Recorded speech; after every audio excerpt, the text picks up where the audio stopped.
rest of Nigerians living there. We'll tell you about that. And earlier today, the Federal Executive Council met, and as usual, some parts of the country are going to receive its decision with smiles. And yesterday, Nigeria clocked 59. Wow, wow, wow. How exciting. We are still on the celebrations home and abroad, so don't miss it. That's not all. The National Assembly election tribunals and INEC have been busy. All the updates are here with me. And our usual stories from the business world, empowerment, development and health are not left out. And of course, there is sports and an update of Thursday's weather prospects, just in case you need to keep an umbrella or raincoat nearby. That's it on the rundown of what is in store for you. So let's get on with it as the taste of the pudding is in the eating. I am Fatima Umar Buba and this is News Extra. The President Muhammadu Buhari has left Abuja for the Republic of South Africa to honor an invitation by President Cyril Ramaphosa ahead of their high talks on the welfare of Nigerians. State House correspondent Adamawa reports that the president was seen off at the Nnamdi Azikiwe International Airport, Abuja, by Minister of the FCT, Mohammed Musa Bello, Inspector General of Police, Muhammad Adamu, Permanent Secretary of the State House, Jalal Arabi, and other senior government officials.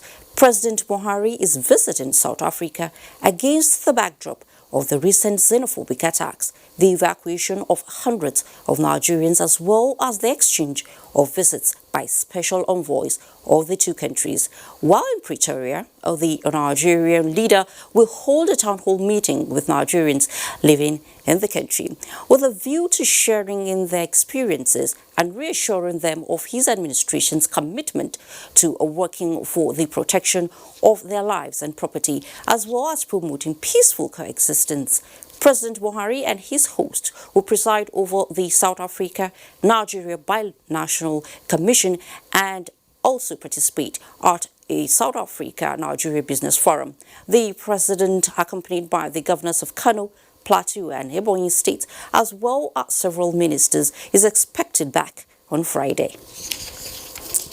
Moving on, the Minister of Foreign Affairs, Geoffrey Onyema, and his South African counterpart, Naledi Pandor, have resolved to increase tempo in deepening bilateral relations between the two countries. For them, this is a sure way of reassuring rapid growth and development of the two countries. This is the highlight of the ministerial meeting of the 9th session of the Bilateral Commission between Nigeria and South Africa, currently taking place in Johannesburg. Ali Kabir tells us more. The ministerial meeting of the 9th session of the Binational Commission between Nigeria and the Republic of South Africa was a prelude to the deliberations expected to take place on Thursday, October 3rd, 2019, between Nigeria's President Muhammadu Buhari and his counterpart of the Republic of South Africa, Cyril Ramaphosa. The ministerial meeting, which was co-chaired by Nigeria's Minister of Foreign Affairs, Geoffrey Onyema, and that of the Republic of South Africa, Naledi Pandor, is coming after 6 years, and it is against the backdrop of recent xenophobic attacks on Nigerians and other foreign nationals in South Africa. But beyond the issue of xenophobia, the meeting, according to the ministers, was aimed to address all areas of development such as trade, diplomatic relations, science and technology, and visa policy, among others. A very important development was the agreement immediately to set up an early warning system, which will mean the regular meeting of the Nigerian Embassy, High Commission here, Consulate, with the South African side. So regularly, and sharing information, and also with the Nigerian Union of South Africa. So that way, if there any sort of looming crisis, the highest level of the government of South Africa will be able to get that information, share it with the Nigerians, and you can take preventive measures early. So that's a very important agreement. And then also in other areas, immigration, visas for officials, defense cooperation. I wish, Honourable Minister, at the outset to thank you for the assistance you gave to us during the recent outbreak of violence against some foreign nationals in our country and many of our own citizens. We have expressed regret at these terrible events on several occasions. Some of the participants shared their experiences. At the end of the day, we have been able to understand ourselves in a very much better diplomatic position, and we have been able to show the world that as two big brothers in Africa, we are in a position to resolve our own issues without getting to get anybody to do that for us. Both sides have acknowledged the trouble of xenophobic and promised to make amends. It will be reflected in the communique that will come out tomorrow from the head of states. But more importantly, we've looked at critical areas of doing business in Nigeria. Trying to see how can we improve on our trade relations. Strategies have been looked at on how these two countries can further come together with those objectives, not just for the two countries, but for the betterment and development of Africa and its people in general. This is the first time the meeting of the Binational Commission is elevated to the level of heads of state, with optimism of promoting unity and development for the mutual benefit of the two countries. In Johannesburg, South Africa, Aliu Kabir, NTA. And the Federal Executive Council this Wednesday approved a total of 15.77 billion naira augmentation on the rate of some existing road projects. The two affected are the Suleja-Minna Lambata Road and Ibadan-Lagere-Lesha bypass. State House correspondent Gideon Ifadi reports. Before departing for South Africa for a 3-day official visit to that country, President Muhammadu Buhari presided over the Federal Executive Council meeting where approvals were given for the augmentation on some road contracts. After about 3.5 hours of deliberation, Minister of Information and Culture, Lai Mohammed, walked in with Minister of Works and Housing, Babatunde Raji Fashola, for a press briefing on the issues of the day. Iremo Enwa Ilesha bypass, I think is seeking for an augmentation from 6.7 billion naira to 9.8 billion naira. And the second one is an approval for the augmentation again of the contract for the utilization of the Suleja Lambata Minna Road Phase 2. Here again we're seeking augmentation. We sought augmentation and got approval from 23.6 billion to 36.2 billion. It's important to also emphasize that all of these are in keeping first with the desire and determination to focus on projects that can be completed rather than just starting new projects. They are also consistent with the realities of economic rates, market price indices for road inputs like cement, iron rod, diesel, petrol and lubricants, and the changes that have taken place on the national economic stage with regard to those prices. Minister Babatunde Fashola was asked on the present position on public-private partnership on road maintenance and construction. There is no law that prohibits tolling in Nigeria today. We expect to return toll plazas. We have concluded their designs of what they will look like, what material they will be built with, what new considerations must go into them.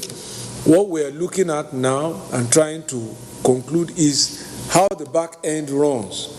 And that is important because we want to limit significantly, if not totally eliminate cash at the plazas while ensuring that electronic devices that are being used do not impede rapid movement. In the State House, Jude Onifade, NTA News. Thank you very much, Jude. Now, it is a matter of worry if someone is rejected by his own brother or sister whom he supported as his own. The story we are about to tell you is actually along that line. South Africa and Nigeria are related in many fronts. For instance, they are of the same race, the beautiful natural black skin. Not only that, they are leading economies of Africa. But is all well between the two African black powers? Well, in this special report, Foreign Desk correspondent Umar gives us a perspective on xenophobia in South Africa and efforts by the Nigerian government to address the problem. 1994 was a history to reckon with for the Africans. It was the year Nelson Mandela was elected as the first black president in South Africa after gaining her freedom from apartheid. Unfortunately, that same year, 1994, another crisis started dogging the anti-immigrants' violence. The South Africans, not all of them, feel uncomfortable with other Africans for jobs and opportunities. Between 2000 to 2008, the violence against foreigners in South Africa was becoming alarming, claiming 67 lives. The recent upsurge in violence against foreigners in that country spiraled a rallying cry, especially in Nigeria. Both the government and the people lend their voices loudly to be heard, and it seems the Pretoria government has been spurred to take action and stop the violence once and for all. Nigerian envoy and the South African counterpart exchanged visitation to stop that unruly behavior. And now President Muhammadu Buhari is visiting Cyril Ramaphosa to see what the Pretoria government is doing for the safety, freedom and protection of lawful businesses of Nigerians. Those incidents do not represent what we stand for as a constitutional democracy in South Africa. Although some Nigerians in South Africa are returning home, many believed this visit by President Muhammadu Buhari, as well as the engagement of Nigeria and South Africa by National Commission, will work out solutions to stop the killings, looting of shops and destruction of property of foreigners by what South Africa government referred to criminal behavior of some bad elements. In Abuja, Usman Aliyu, NTA News. And Nigerians, wherever they reside, are contributing positively towards the development of the society. And the Nigerian government says it will continue to give necessary support wherever it is needed. This was at the 2019 Independence Day Gala Night held at the State House Conference Center.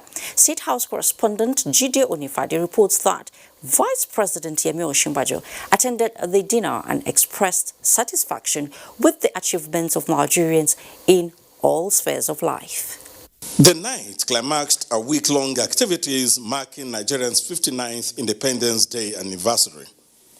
In the views of Vice President Yemi Osinbajo, the nation may not be like the advanced countries yet, but the nation is certainly on the right track and will soon arrive at the desired destination. Today is a day that we celebrate our nation and its great people. We celebrate the sterling labors of our heroes past, the sacrifices of so many that have enabled us to be this great nation that we are. We recognize that we're here because so many paid the price, and that we're going forward because many are still making the sacrifice. But this evening, I also want to share with you something lighter, but as important.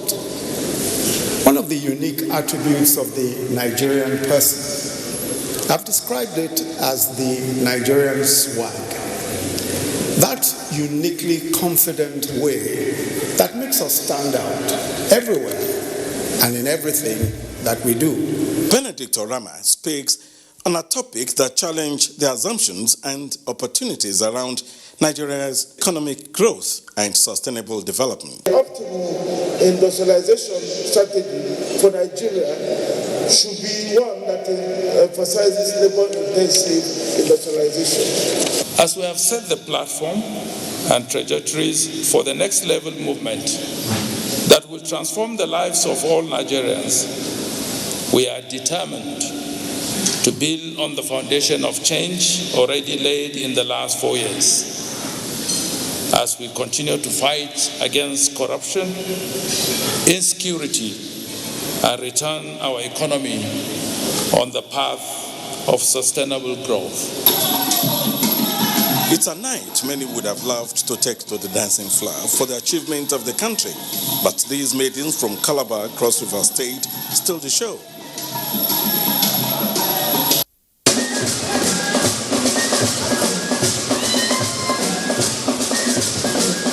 Happy Independence Day!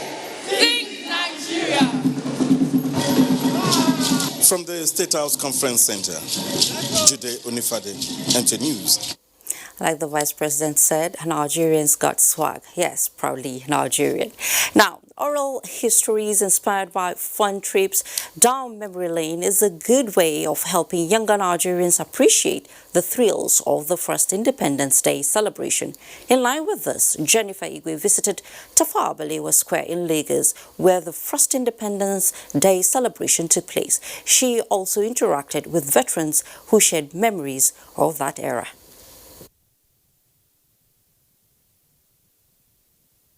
There is a reason why the coat of arms sits strategically at this location at the Tafawa Balewa Square in Lagos. Now, this whole area was where the British Union Jack was lowered and the Nigerian green, white, green flag was first hoisted in 1960. The symbolism of the area is the reason why the first National Assembly, where the first session of Nigeria's parliament held, stands by it. Important history, but one that is lost on many today.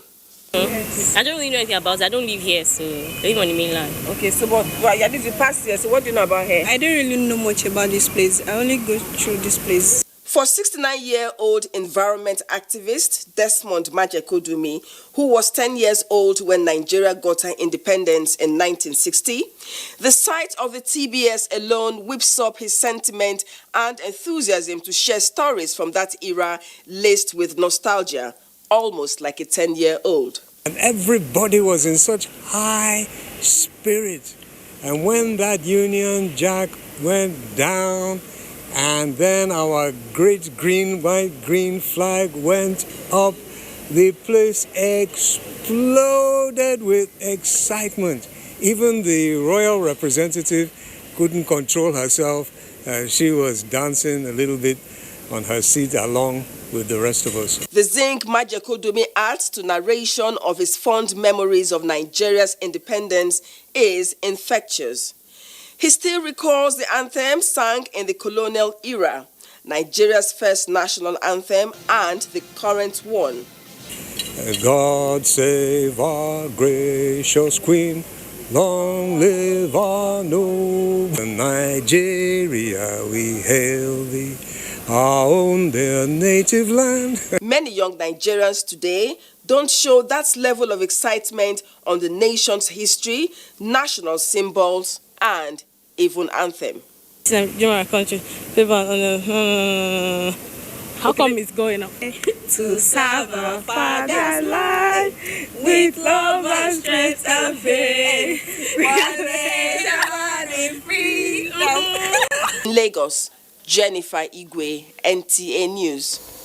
Pleasure to Nigeria, my country, any day, anytime. Happy Independence Day, Nigerians. Well, Nigeria's 59th independence anniversary in Lome, Togo was not just a celebration of the country's liberation from colonialism, but an exchange of culture and social networking.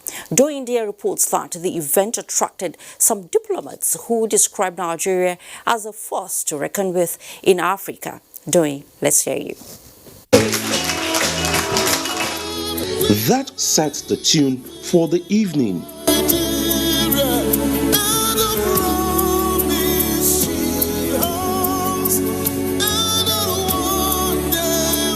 And to the reason why the gathered is the celebration of Nigeria's stride through the dark days. Various interest groups, friends of Nigeria, and the diplomatic community all attest to the fact that Nigeria's rich social, cultural, and economic potential is of great value to them. Nigeria has a very important trade balance with Brazil. We have been a good partner since last century, since independence.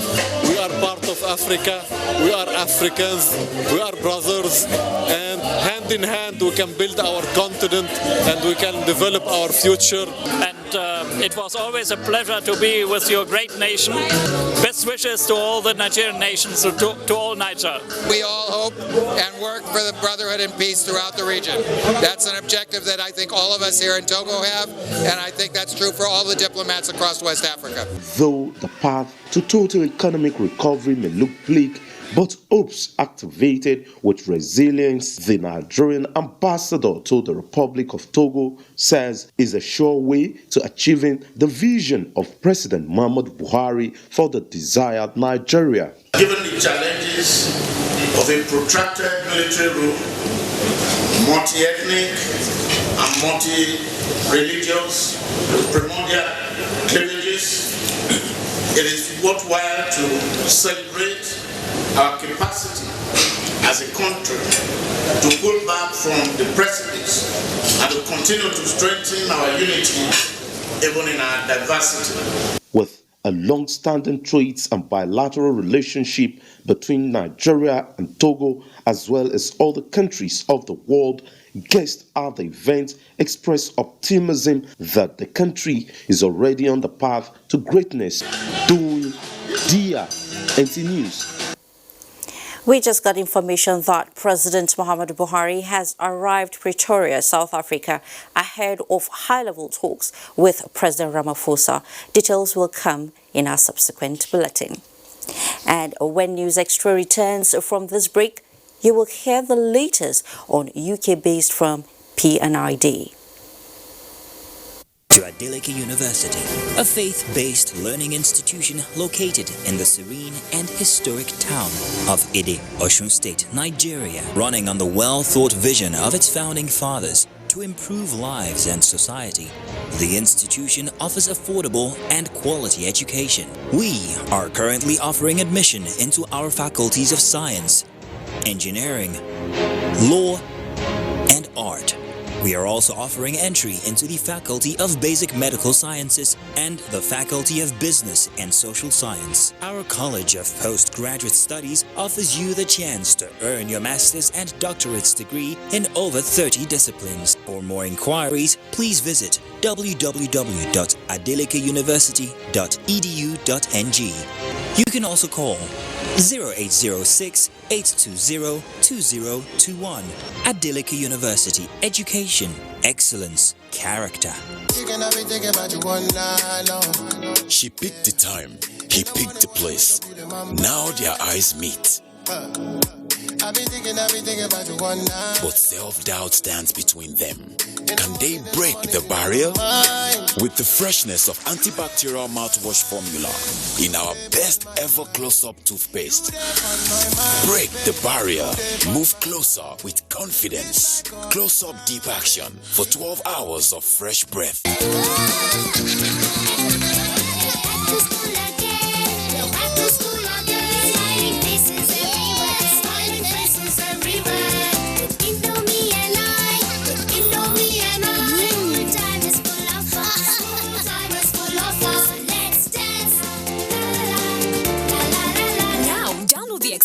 Indomitables game on Google Play Store. Search the Indomitables on Play Store and download now. Indomie noodles, tasty nutrition, good for you. I love the new look of my favorite Nivea black and white deodorant. Same reliable double protection against sweat and against stains. No white marks on black and no yellow stains on my white clothes. Proven 48-hour protection with the new look black and white deodorant from Nivea.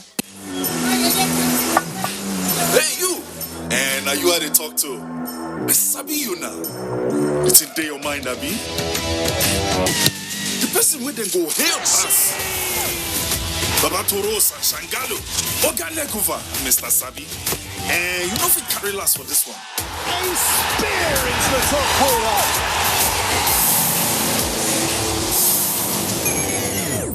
We Sabi say Peking will crawl before in waka. So don't look, no help anybody. No dolly, no. So go for it. Go for football. Go for all Serie A and La Liga matches live. Go for Go TV Max. When you wake up in the morning before you start your day, breakfast time is Kellogg's time. For work and for play, for a great start to your day, breakfast time is Kellogg's time. We always start our day with a nourishing Kellogg's breakfast, powered with the goodness of grains and 11 essential vitamins and minerals. So in our family, breakfast time is Kellogg's time. Breakfast time is Kellogg's time. Good to have you back on News Extra. Attempts by both private members and government-sponsored bills in the past to review the deep offshore and inland basin production sharing contract are proved abortive, resulting in Nigeria losing 7 trillion naira. And now another attempt by the 9th Senate as it resolved to bring in this long overdue review to fruition and increase Nigeria's revenue by 360 billion naira annually. National Assembly correspondent Ignatius Nkwo reports. Back from the 59th Independence Anniversary celebration, senators back to the chamber for the first plenary of the week. The first motion on the order paper was the call for the urgent need to block sources of revenue leakages. Timely as it is, Senator Ifeanyi Uba and 30 other senators were particular about the huge sums of money Nigeria loses from the deep offshore and inland sharing operation contract. The contract, which came into force in 2004, is long overdue for review. It is adjusted to the extent that the PSC shall be economically beneficial to the federal government of Nigeria in accordance with the provision of the Act. If the federal government will be losing billions of dollars, you can imagine what the communities too are losing or are missing. The aspect of vandalizing our critical assets will also drop significantly. And contractually, the oil company knows that they are indebted to Nigeria. It's for us to rise up to the occasion and save this country by getting the relevant revenue and by doing the work that we are supposed to do. The bill that needs to be amended is coming up for consideration for second reading, and I believe that what we need to do is to give it the most expeditious consideration ever. The issue of illegal mining in Nigeria once again came up on the floor of the Senate. Senator Sahabi Yahu's motion called on the federal government to check the activities of illegal miners, clean up areas affected and rehabilitate victims of these illegalities and for states. Call on the federal government to further clean up the affected areas of the lead poisoning in Zamfara state and the other states that were affected. One of the most disturbing situations with regard to illegal miners is why you find foreigners in the very heart of our land. And ensure that we are able to adjust our fiscal regime, our fiscal federalism, in such a way that states will be able to have interest in some of these things in well-defined areas under our concurrent list. Mr. President, the bulk of the revenue that is supposed to come from this sector is in the hands of few illegal miners. The legislators have implored security agencies to intensify surveillance and adequately secure lives and property along the Abuja-Lokoja road. Senator Dino Melaye, who moved the motion, described the incidents of kidnapping and killings along that road as increasingly disturbing.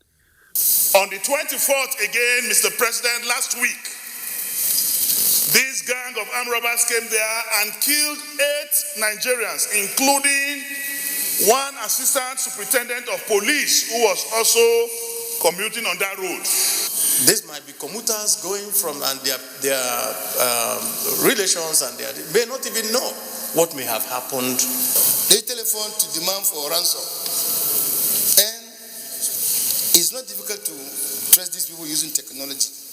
these security agencies will do something. And maybe we will be a little bit radical. We need to give the security agencies some more funds, but insist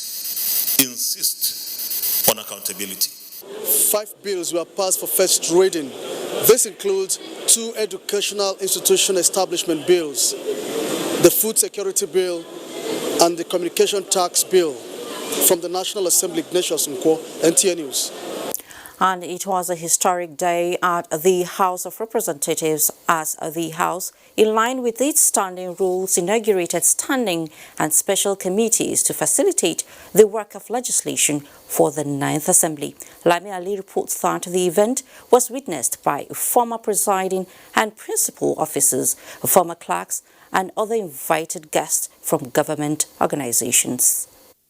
Standing committees are seen as the engine room of the legislature because it is at the committee level that policy proposals, recommendations and actions are considered for subsequent adoption by Parliament. The Speaker, House of Representatives, Femi Gbajabiamila, while inaugurating the committees, further stressed their essence to the polity and therefore urged stakeholders to extend required cooperation. In furtherance of our shared objectives of national development, peace, progress, and prosperity for all. This is a time that calls for determined efforts to achieve substantive reform and ensure that our country can overcome its challenges and take advantage of the opportunities that abound for economic advancement and social development. I trust that as you recognize these realities, your efforts will reflect this recognition and be motivated by it.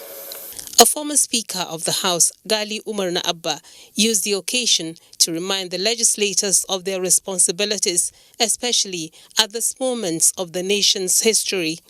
The very existing laws have either been amended or even repealed, but still the courts are agitated with them. And it is your responsibility to look at these aspects, our laws, and with a view to doing this sort of work. The events featured paper presentations on the significance of the committees to legislative work. This 9th legislature should not confront anybody. You can get whatever you want through diplomacy. You can get it through give and take. You can get it through mutuality of understanding and exchange of ideas. There is no need for confrontation. Critical to the life of a parliament are the documentation, preservation, and dissemination of committee reports. Preservation of these reports is the institutional memory of the parliament. The committees inaugurated, 109 in number, include 4 special committees. Each committee consists of either 40 or 30 members and is vested with the responsibility of oversighting ministries, departments and agencies of government for checks and balances.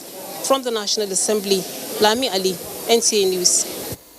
In another development, the Governorship Election Petition Tribunal sitting in Kano has upheld the election of Governor Abdullahi Umar Ganduje during the March 2019 general election. Chairman of the tribunal, Justice Halima Shamaki, said the petition filed by the People's Democratic Party (PDP) and its governorship candidate Abba Kabir Yusuf was dismissed for lack of merit. Awal Salisu reports. The People's Democratic Party (PDP) has challenged the victory of Governor Abdullahi Umar Ganduje in the election, saying its candidate Abba Kabir Yusuf is the winner of the March 2019 polls. The All Progressive Congress (APC) raised a preliminary objection against the petition for lacking in merit. After cross-examination of the witnesses, the tribunal headed by Justice Halima Shamaki said the petitioners did not present any concrete evidence that warrant the nullification of the election results. She said all the evidences presented were not proven and are lacking in merit. Justice Shamaki, after dismissing the case, thanked the parties for their cooperation and support to the tribunal for doing justice to all matters before it. Apart from other technical points on jurisdiction, that even the drafting of the petition was wrong, not in accordance with the law. The tribunal held that decision by INEC was in accordance with the Constitution of the Federal Republic of Nigeria. We will collect a copy of the judgment, study it, and advise the clients accordingly. The petitioners, however, have the right to appeal the judgment. In Kano, Awal Salisu, NTA News. And President Muhammadu Buhari has congratulated Governor Abdullahi Umar Ganduje of Kano State and Governor Simon Lalong of Plateau State on the affirmation of their victories in the March 2019 gubernatorial polls by the respective states' governorship election petition tribunals. In a statement by Senior Special Assistant to the President on Media and Publicity, Garba Shehu, the President described the verdict of the tribunals as a victory for democracy, commending the people of Kano and Plateau State for maintaining the peace, allowing the due process of law to prevail with the elections and tribunals now behind. The President urged the governors to unite their states by focusing more on inclusive and accountable governance and ensuring that all APC programs targeted at improving the welfare of Nigerians are fully implemented. And following the validation of Governor Abdullahi Umar Ganduje's victory by the Election Petition Tribunal, hundreds of supporters of the All Progressives Congress (APC) thronged the Kano Government House to celebrate the ruling. They were received on arrival by the State Deputy Governor Nasir Yusuf. Abdullahi Mustafa has the report. Shortly after delivering judgment at the tribunal in favor of their party and flag bearer, hundreds of APC supporters thronged the Golden Jubilee Monument in front of the Kano Government House to celebrate the victory.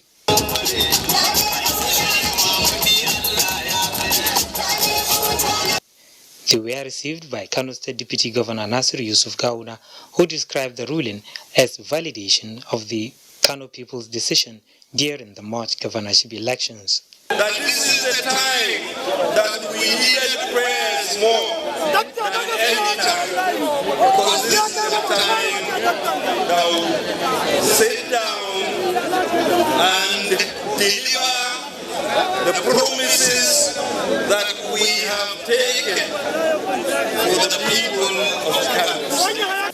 So I think we don't have anything to say rather than to thank God Almighty, because all this success are from Him. He appealed to the PDP and other political parties to support Governor Abdullahi Umar Ganduje in building a greater and more prosperous Kano. This was the position of the chairman of the APC and other stalwarts who see the tribunal judgment as an end to all manners of politicking. In Kano, Abdullahi Mustafa, NTA News. In the meantime, the Sokoto State Election Petition Tribunal sitting in Abuja has affirmed the victory of Governor Aminu Tambuwal at the 2019 governorship election after dismissing the petition filed by candidate of the APC, Ahmed Aliu. Olabode Arewa reports on the judgment. Those were supporters of Governor Aminu Waziri Tambuwal expressing their joy over the declaration that the incumbent governor was the actual winner of the Sokoto governorship election. In a unanimous judgment, the three-man panel of judges, led by Justice Abbas Bawale, said Ahmed Aliu Sokoto of the All Progressives Congress could not provide conclusive proof that overvoting, exclusion of voters, and other electoral malpractices took place during the said election. The tribunal ruled that the witness statements of the witnesses called by the APC candidates could not prove substantial non-compliance with the Electoral Act 2010 by Tambuwal. Ahmed Aliu Sokoto had formulated 6 issues for determination by the tribunal. This is a journey that started 6 months ago, and today we've seen the fruit of our labor. There was bound to be a judgment either way. None that is against us does not mean all is lost. If for anything, it's just the challenge of meeting up the time within which to file our own appeal. The 2019 Sokoto governorship election of 9th of March 2019 was declared inconclusive by INEC. A rerun election was organized on the 23rd of March 2019, which returned Governor Tambuwal for a second term. In Abuja, Olabode Arewa, NTA News. And in the meantime, the People's Democratic Party has congratulated Sokoto State Governor Aminu Waziri Tambuwal for his victory at the governorship election petition tribunal, which upheld his election. A statement from the party's National Publicity Secretary, Kola Olagbodiyan, describes the verdict as victory for democracy and the will of the people, as expressed in the March 23 governorship election. The PDP, however, rejects the judgment of the governorship election tribunal in Kano and Plateau states. It urges its members and supporters not to lose hope, adding that justice will surely prevail at the end of the day. The Independent National Electoral Commission has reacted to the disqualification of the Social Democratic Party's candidate Natasha Akpoti in the November 16 governorship election in Kogi State, saying the commission acted within the ambit of the law. Timothy Yusuf reports that the Social Democratic Party is set to challenge its candidate's disqualification in court.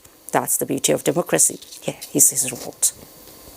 Ahead of the November 16 governorship election in Kogi State, the Independent National Electoral Commission had disqualified the candidate of the Social Democratic Party, Natasha Akpoti, on the grounds that she fielded an underage running mate. This development, the leadership of the party, at a media briefing in Abuja, said is unacceptable. This move of INEC will be resisted by the SDP in the law court.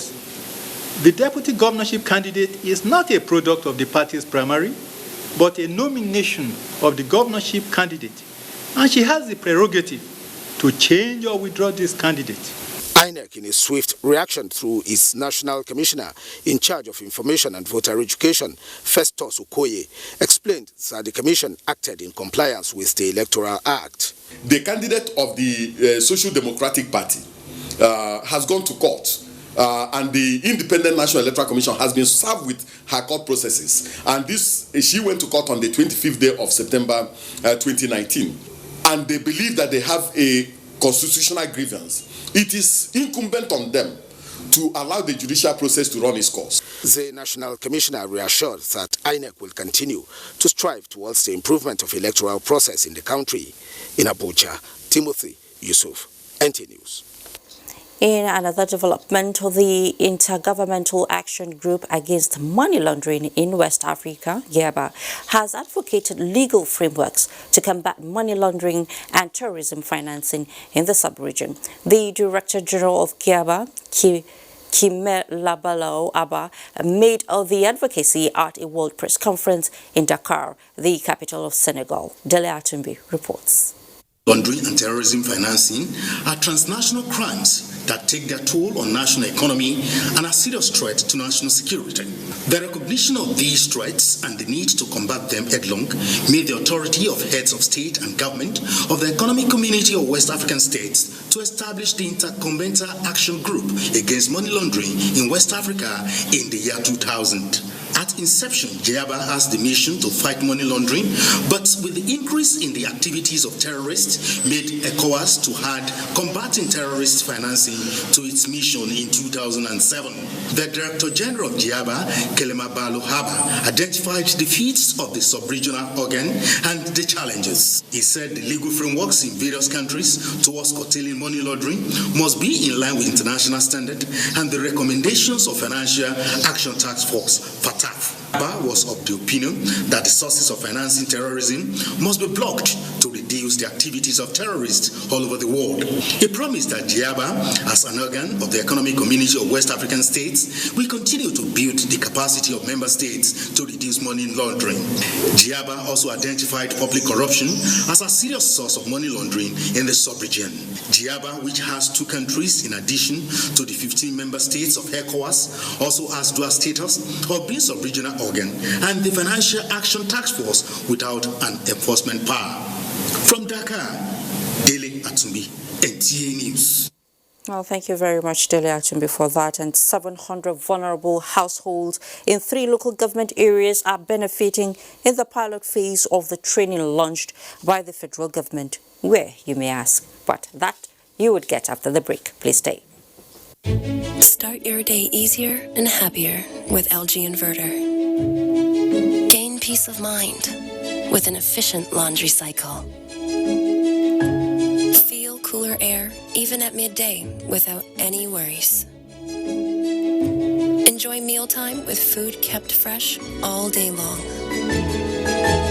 The LG inverter enriches your everyday life. Better inverter, LG inverter. Wakis don't land with Maggie Mega Millions promo. Every week, lucky winners go fit win 1 million naira each inside this promo, plus other correct instant prizes them. Oh yeah, carry 100 Maggie Star Rapper, go to select places, and then go knock your scratch card where you go take win bracket the credits and cool cash instant. Make una bring plenty Maggie Star Rapper, as na the person will bring Maggie Rapper plenty pass last. Go win this 1 million naira. This start from the 1st of October, go reach 31st of October 2019. Terms and conditions they shall. With Maggie, cook the difference. What we are really cultivating here is a better future for all Nigerian women, and it's not always easy. Panadol Extra relieves headache, backache, joint pain, toothache, and menstrual pain. The pain is worth it. Yes, sir. Oh, yeah, what's the cause of celebration? The one time you say your eyes is pain, you know, see, I did with my baby car. See, make I tell you, this car that I'm standing in is my car. And if you want win your home, make it stop to the car, your car that can't find me every time. Just go buy one promo bag of Dangote cement. There's a scratch card that's inside. If you don't carry that scratch card, you go scratch that scratch card. Anything where you see them, and you go one. If you see television there, you go one arm. If you see car, you go one arm. If you see Okada, make I surprise you. Surprise you. You get one woman where they sell more for Oshogbo. She want a car. Really? People want man where they Henugu, where be bricklayer. He want a car. Now get one businessman where they for Kanu. He want a car. Oh yeah, so go buy your home, make you want a car. See posters and newspapers for details. Promo runs from the 1st of July to the 30th of September 2019. Hey you! And are you at the talk to? I sabi you now. It's in day your mind, Abi. The person with them go hail us. Babatoro Shangalo, Ogalekuva, Mr. Sabi. And you know if we carry last for this one. A spear into the top corner.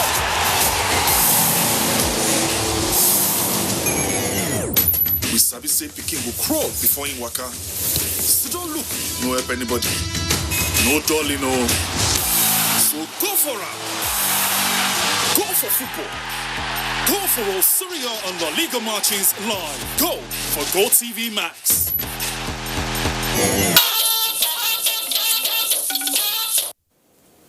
Welcome back to News Extra. I am now joining Abolade Salami in Lagos Live for Business News. Abolade, it's over to you. Thank you, Fatima. Good evening and welcome to the Business News segment.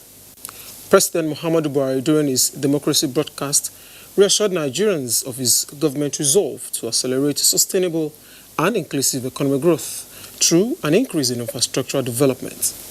In order to maximize this, Mr. President says Nigeria will be provided accommodate private capital for infrastructure development through public partnership.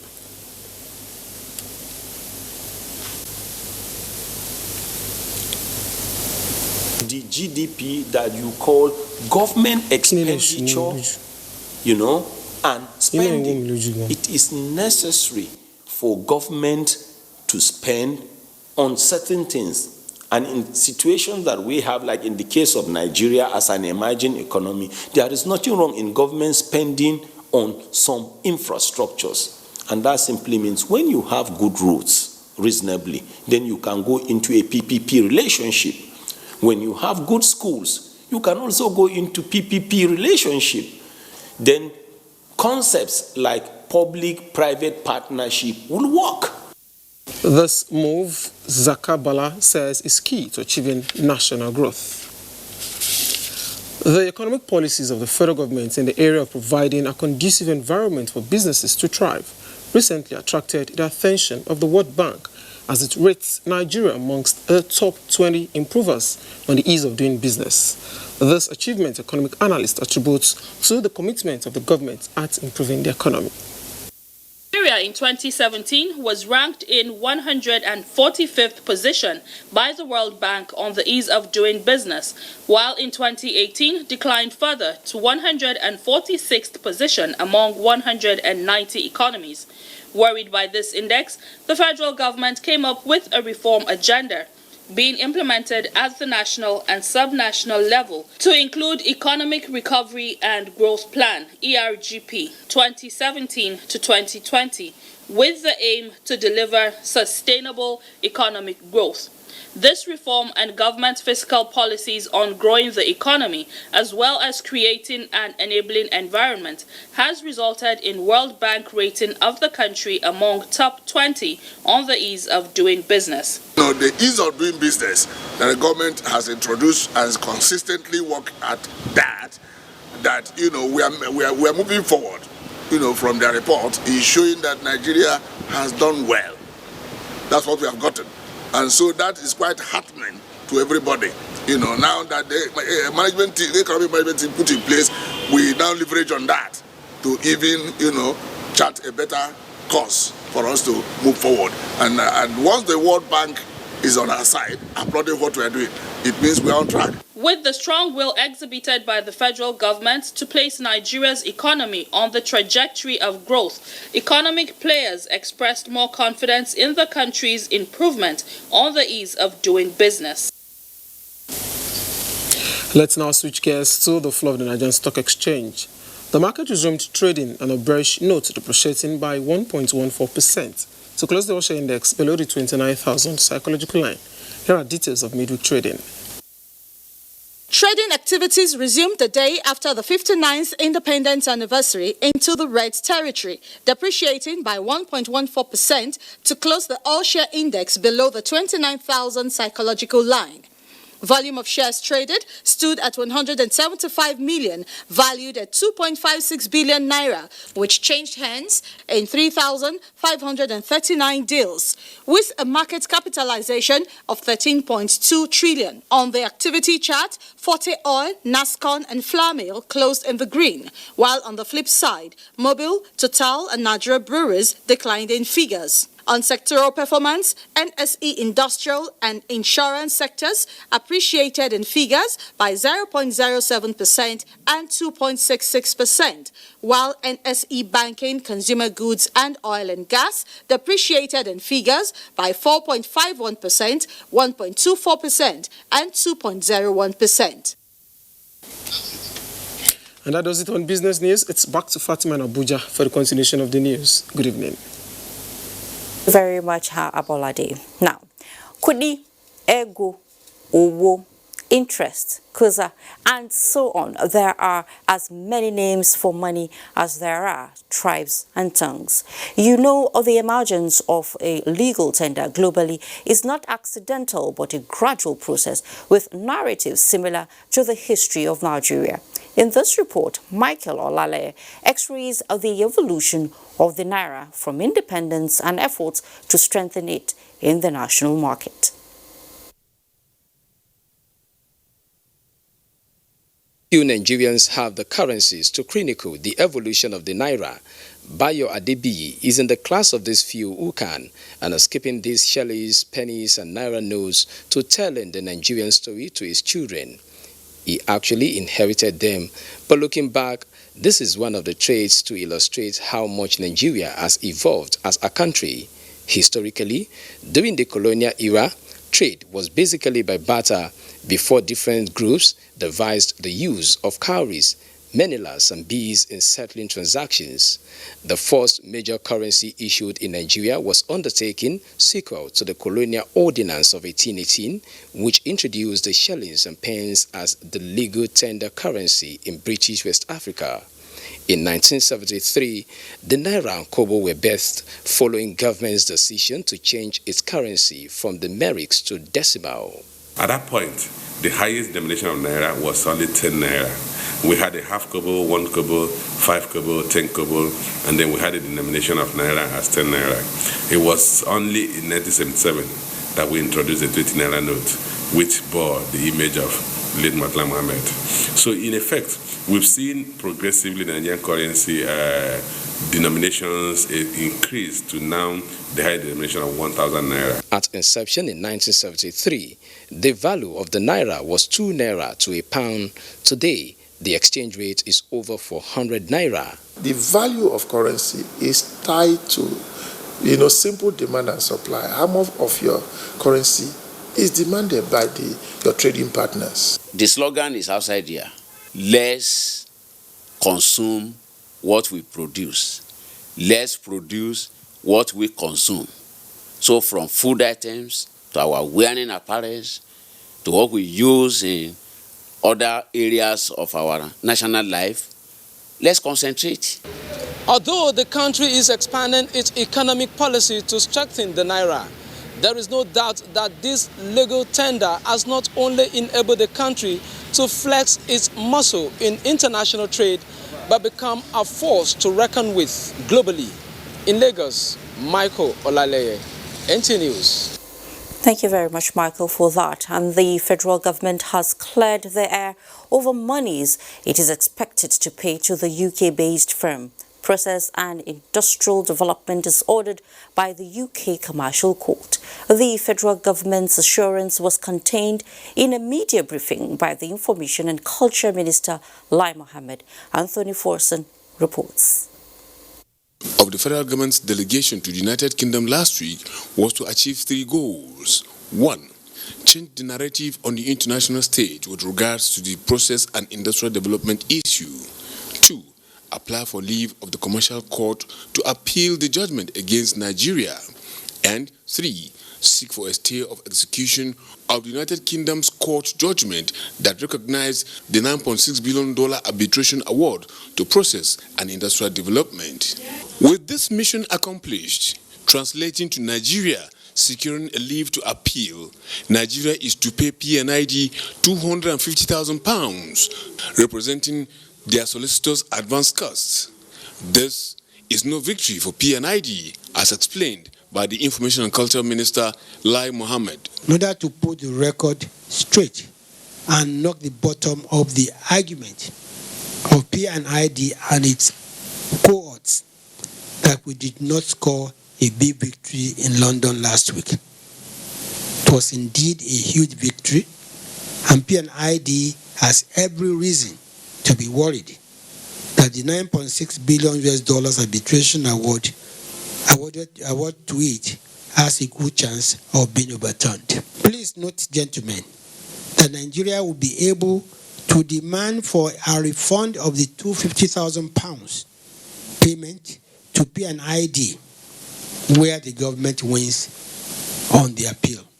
On the $200 million payment as a condition for granting the stay of execution, Lai Mohammed said, as a condition for the granting of the stay of execution, Nigeria has instructed its lawyers to seek the leave of the Court of Appeal to appeal against this payment. Having brought to the front burner again, the minister explained how the contract was hatched through dubious means.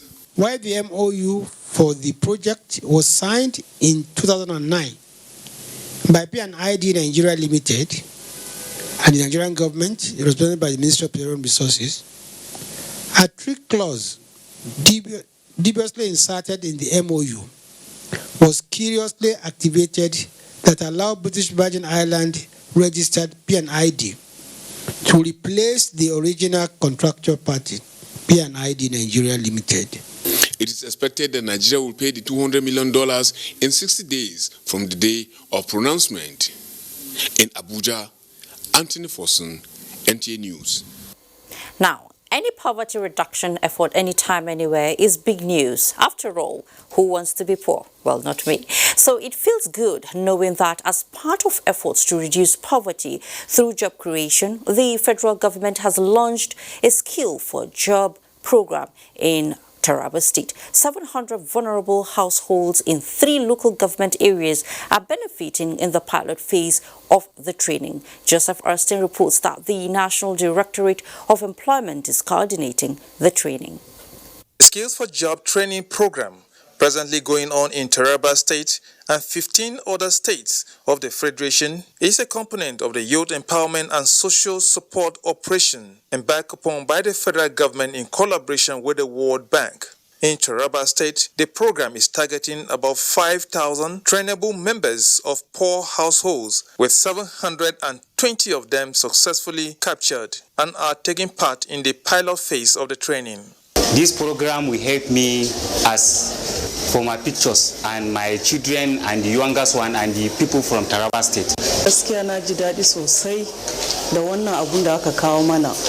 Duk waɗansu matashinmu suna zama ne ba aiki. The training is lasting for 9 months. It is involving 3 months of theoretical aspects and 6 months of internship at competent private sector. The State Coordinator, National Directorate of Employment, Adebisi Aderemi, encouraged the beneficiaries to maximize the opportunity to become self-reliant and employers of labor in the future. The federal government of Nigeria, through the World Bank support, will ensure prompt payment of monthly stipends to beneficiaries who will receive skills training of their choice at no cost to them. NDE is partnering the Taraba State Polytechnic for the training. Our teeming youths that are unemployed are given a space to be trained in various skills so that they cannot be idle. Because an idle hand, the proverb says, is the devil's workshop. The 720 households for the pilot phase are selected from Adokola, Yoro and Jalingo local government areas. In Jalingo, Joseph Sound Otsen, NTA News. Sure, an interesting one there, Joseph.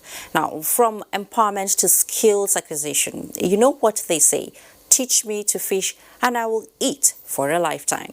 That simply means skills acquisition and entrepreneurial training with attitudinal change towards vocational education can unlock Nigeria's industrialization on potentials. Don't ask how. Adini Taiwo has a practical answer. Moses Ojo was at a crossroad at some point in life. Though an NCE graduate, he had no job and was unsure of what to do until 2012 when he took up a 9-month vocational training in fashion designing. This move empowered him and changed his story. I came here for ICT. So later, I joined fashion design. I have a fashion workshop now in Ibadan. His story and others like Rebecca Adeshegun, another fashion designer, and John Ogumbolu, a tailor, is a pointer to the fact that a functional education that places premium on skills acquisition can take Nigerians to greater heights. Technical education is seriously still lacking. Plumber, electrician, artisans are things that we still need very much in Nigeria, particularly a good finish. It is not enough to have BSc mathematics or physics. After working for government, where do you go from there?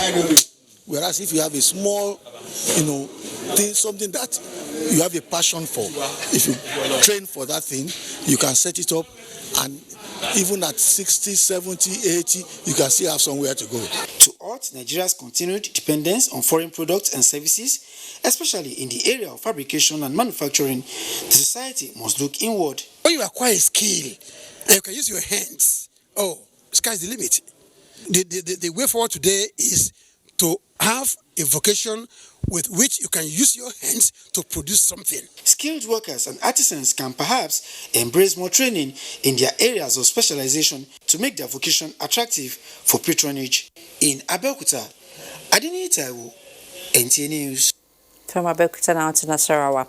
The Doma community of Nasarawa State says it will never run out of patience following remarkable commitments under the next level agenda of the Buhari administration in turning around fortunes of dam infrastructure constructed in the area by the federal government more than 3 decades ago.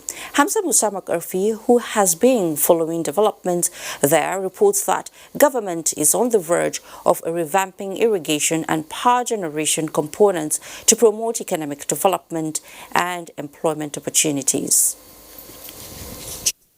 The long wait by the people of Doma and their sleeping giant, conceived for agricultural revolution, successive administrations followed up and inaugurated the dam infrastructure primarily for irrigation and water supply.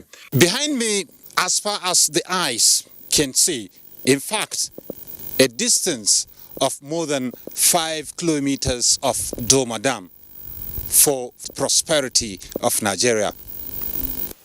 The water supply component did not last long, while 2,000 hectares set aside for irrigation lie unutilized due to uncompleted deployment of pipes and sprinklers.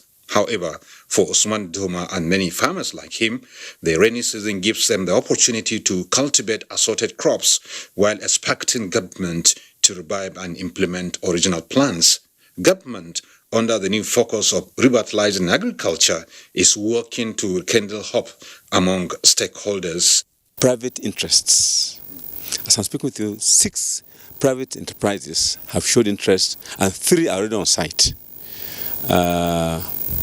With their effort and our passion to have it done, we are confident that the scheme will begin to function not too long ago.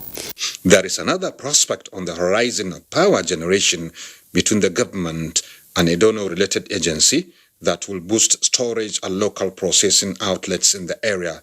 But there is the big one approved by the Federal Executive Council of 1 megawatt, opting for public-private partnership to drive the initiative.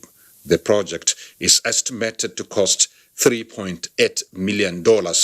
Institute of Freshwater Fishery, based in Ibadan, came here. Another low-hanging fruit is the promotion of aquaculture in the 35 million cubic liters of water at the dam. As expectations are high, it will strengthen revenue generation and reduce capital plight to satisfy the demand for fish in Nigeria. From Doma, Hamza Musa Makalpi, NTA News. National Human Rights Commission advocates inclusion of older persons into National Health Insurance Scheme. Are you asking me how or why? Well, let's find out when News Extra returns. Sending me this type of letter.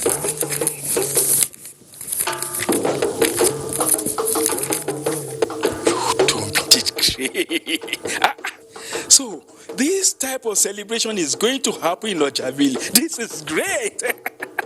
NTA and the village headmaster family are going to celebrate 50 years. Wait, you mean people have been watching village headmaster? They have killed me, Kabesi. They have killed me, Oh, they have killed me. Those big people in Lagos. Import license. They have killed me. Come October 8, 10, and 11. I, Teacher Fadele of Oja Community School, will be there live and direct. I will laugh, dance, and even dance Asonto and Shaku Shaku. And when Sonny Ade plays, I will dance Showambe. It's going to be a great celebration in Oja Village. These days, people get their news and information from more media sources than ever before. Some of the news and information given are fake, unverified, doctored, and manufactured to create confusion, stir disaffection, and cause disunity. Before you believe or share any news, ask yourself, is this real? Is it from a credible source? Is it verified or verifiable? Fake news is dangerous. Whether you do it for fun or for political gains, real people can get hurt. Fake news, don't create it, don't spread it. This is a public service announcement from NTA. Great to have you back. National Human Rights Commission has advocated the inclusion of older persons international health insurance scheme and HIS programs to enable them benefit from the Universal Health Coverage Initiative. This was in a forum to mark the International Day for Older Persons. Omenka Amarachuku reports. The aged, especially in most African countries, oftentimes suffered abuse and negligence with little or no attention paid to their needs and welfare.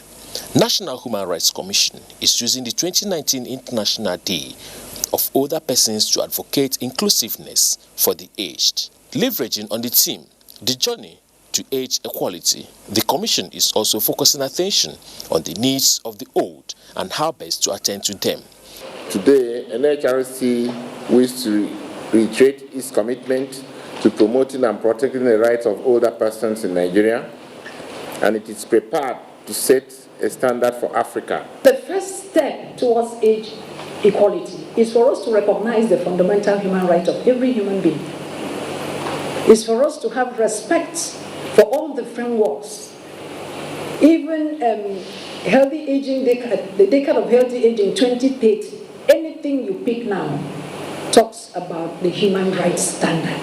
Olusoji Soba and other persons' rights advocates puts in prospective needed action plan to change the narrative in the country. In other countries, advanced countries, let me say, when has a card that entitles him to rebate, when he goes to pharmacy, he doesn't pay the 100% face value of the drugs. He pays maybe about 50% or thereabout. National Human Rights Commission also called for the support from government to achieve the realization of the Sustainable Development Goals. In Abuja, Umenka Marachuku, NTA News. This is sure good news for older persons. Now, farmers from across the country will not have to suffer losses as a result of shortage in rainfall, which is one of the consequences of global warming. Abdullahi Muhammad reports that Nigerian scientists have developed some techniques to deal with the challenge. Abdullahi, tell us about it. From Maraga in Makarpi to Jampalam in Ikara local government areas of Kaduna State, hundreds of farmers have tried the techniques. Idi Shitu is one of them.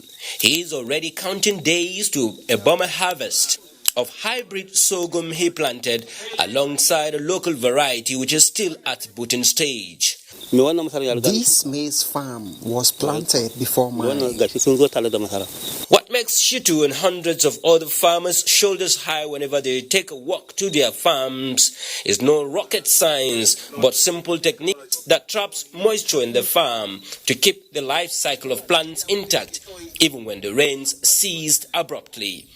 In the furrow mulching in double planting technique, the farmer uses waste materials from early harvest to protect the ridges from the scorching sun so as to conserve moisture in the farm. While this technique uses waste material from harvested crops to conserve moisture, this one here, ridges are created intermittently in the farm to trap water so that moisture can stay there for a very long time. This will help to reduce evaporation. It will also help to conserve moisture in the soil, which will enable the grain filling stage, the sorghum grain filling stage, such that you'll be able to get good seed head per panicle when the harvesting time is done. And this variety is an improvement from some of the varieties that we have and the farmers that farmers are growing for tolerance to certain basic biotic stresses like striga. The techniques have been tested and proven to be one of the most effective means of mitigating the consequences of global warming. Sandeswat has seen the techniques being implemented in different parts of the world. As you know, we have climate change. The farmers are suffering from shortage of rain. The proponents of these farming techniques are not alone in passing its messages, as women farmers lend a helping hand. And their job is made easier as the farmers of the future showed keen interest. But for Shitu and other hundreds of farmers who have adopted the techniques, the future is now. In Kaduna, Abdullah Muhammad, NTA News. As the world celebrates the 150th anniversary of the birth of the late father of Indians' independence, Mahatma Gandhi, Indians are also celebrating a landmark status in his honor, open defecation-free status. Now, that's not good news for Nigeria and Nigerians. Are you wondering why? It's over to correspondent Musbaut Wahab to tell us about this unavoidable tale and the lessons to learn from the Indian experience.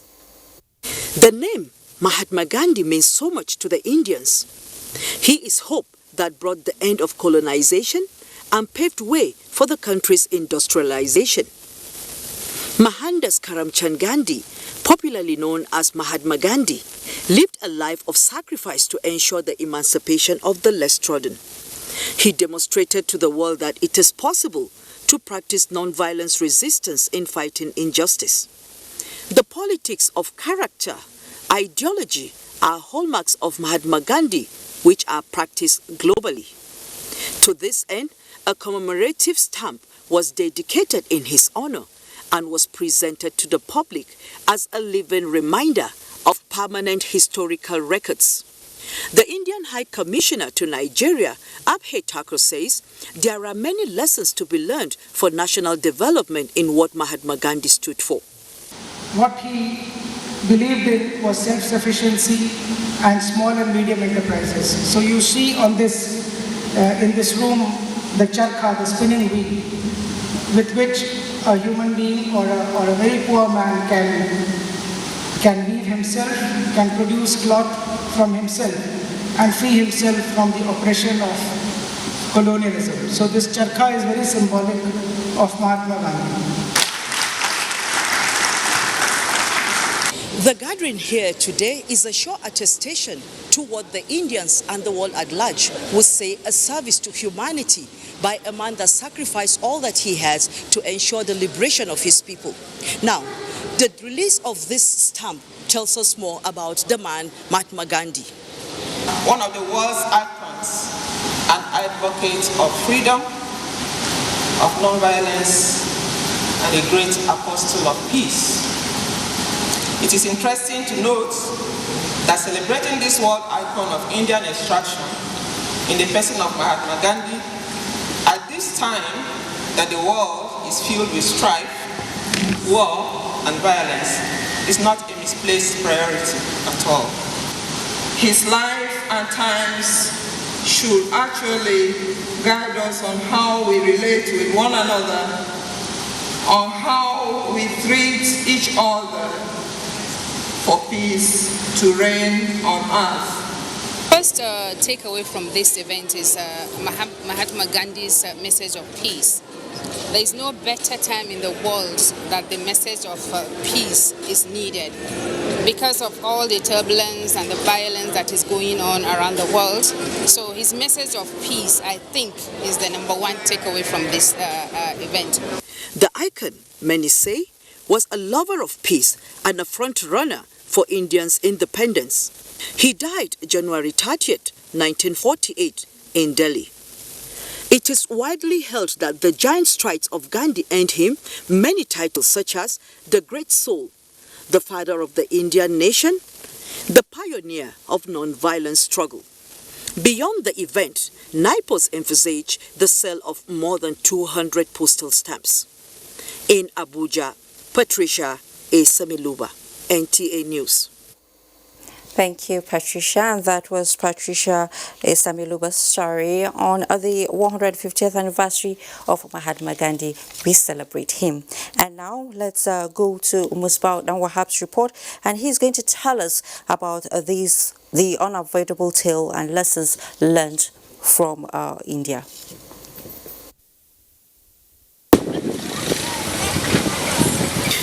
Practice like this constitutes the about 47 million people defiling the environment and ranks the country second place in open defecation hitherto. The number was higher in India, with about 600 million people, 40% of the population in the practice. But then it all started with a resolution and then a revolution in 2014 to implement what late Mahatma Gandhi dreamt of for India, good sanitation. Prime Minister Narendra Modi took the lead and the citizens took heed. In a 5-year national sanitation project, India has spent over $20 billion and over 90 million toilets constructed across the country. It's paid off for Indians as they celebrate Open Defecation Free ODF nationwide this Wednesday. And it is official, Nigeria is the #1 in open defecation in the world. Like I always say, this is one badge of honor that Nigeria doesn't want to have as #1 open defecation practicing country in the world. But it's inevitable. There's nothing we can do about it other than to try to get out of it as quickly as possible. Federal Ministry of Water Resources says it is intensifying efforts in this regard with the launch of the Clean Nigeria Use the Toilets campaign, while also advocating that the state government follow suit. If India was able to take out 550 million people out of this practice within 5 years, there is no reason why we should not be able to move out 47 million people from open defecation. I look forward to serious commitment on the part of state governments, because if they don't key into this program, then the journey has not started. They are the ones living with the people. These things are happening in the states. Between 2015 and now, 13 local government areas have become ODF, leaving the government with the task of cleaning up the mess in the other 761 LGAs to meet the 2025 targets. In Abuja, Musbao and Wahab, NT News. Now to a sad one. Unknown gunmen have shot and killed the chairman, Tabital Polaku John Dijam, a body of Fulani group under the umbrella of Miyetti Allah Cattle Breeders Association in Adamawa State. Abdul Bali and his guest, Simon Asha, reports that the ugly incident occurred at the residence of the deceased at the outskirts of Yola, the state capital.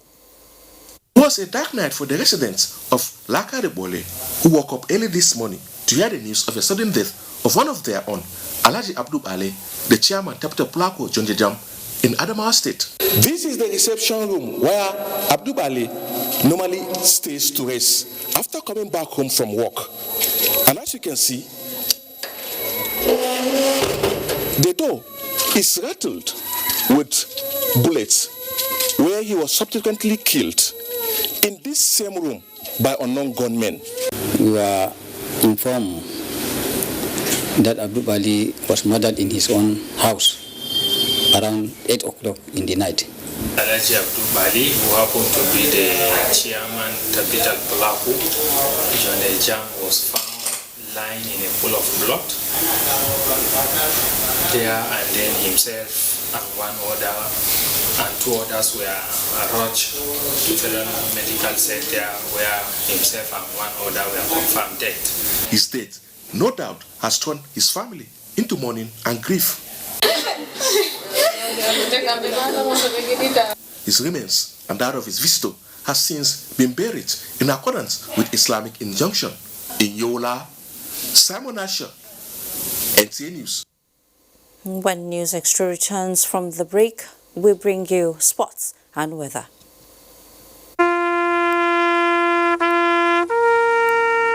They are there at the crack of dawn. They are there busy preparing while we rise for our day. They are there silently, guarding, waiting, listening, and watching. They are there ready in the sky above and the waters below, in the blistering heat of the day, in the dead of night, willing, indefatigable, determined in the defense of the sovereignty of our country. They are our first line of defense and our last. They who have paid the ultimate price in defending us. They are fathers and uncles. They are mothers and sisters and girlfriends and boyfriends. They are brothers and cousins and best friends and neighbors. They are classmates, colleagues, and citizens of this nation. They are our defenders and deserve our respect, our prayers, our thoughts. Nigeria, please support our armed forces.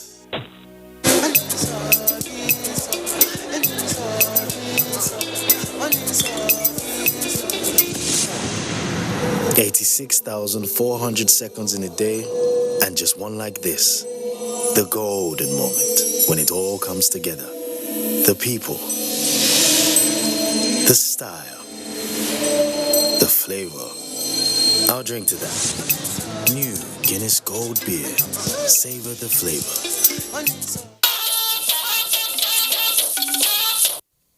Welcome back. It was a 7-goal thriller between the defending champions Liverpool as they defeated Salzburg 4-3